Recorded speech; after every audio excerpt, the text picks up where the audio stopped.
پاکستان کا قومی پرچم کس نے سیا؟ یہ سٹوری کافی دلچسپ ہے۔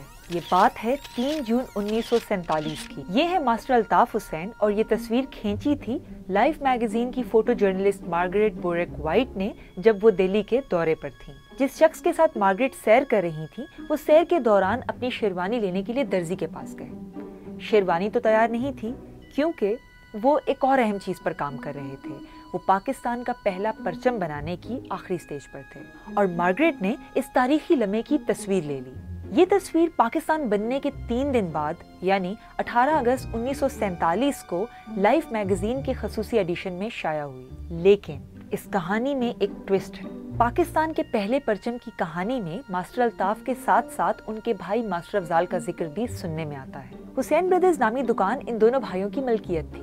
ان دونوں بھائیوں نے قیام پاکستان سے پہلے سیاسی سرگرمیوں میں بڑھ چڑھ کر حصہ لیا۔ جون 1947 کے سٹارٹ میں نوابزادہ لیاقت علی خان نے چھوٹے بھائی ماسٹر الطاف حسین کو پاکستان کے پرچم کا ڈیزائن دیا اور اسے سینے کی ذمہ داری دی۔ یہ ڈیزائن امیر الدین کدوائی کا تھا۔ ماسٹر افضال کے مطابق پرچم کے لیے میجرمنٹس اور رنگوں کے حساب سے کپڑے کی کٹنگ کا کام انہوں نے کیا، جبکہ پرچم کی سلائی ماسٹر الطاف حسین نے کی۔ اختلاف 1979 میں تب شروع ہوا جب اس وقت کے صدر جنرل ضیاء الحق نے بڑے بھائی ماسٹر افضال حسین کو 5000 روپے کا انعام دیا اور حسن کارکردگی کے لیے انہیں پریزیڈنشل ایوارڈ دینے کا اعلان کیا۔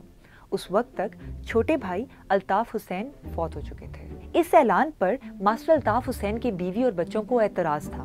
ان کا کہنا تھا کہ پاکستان کا پہلا پرچم ماسٹر افضال حسین نے نہیں بلکہ ماسٹر الطاف حسین نے سیا ہے۔ ماسٹر افضال حسین بھی اس بات پر قائم تھے کہ وہ صدارتی اعزاز کے حقدار تھے، لیکن صدارتی اعزاز دینے کا اعلان ہی رہا، یہاں تک کہ ماسٹر افضال حسین بھی فوت ہو گئے۔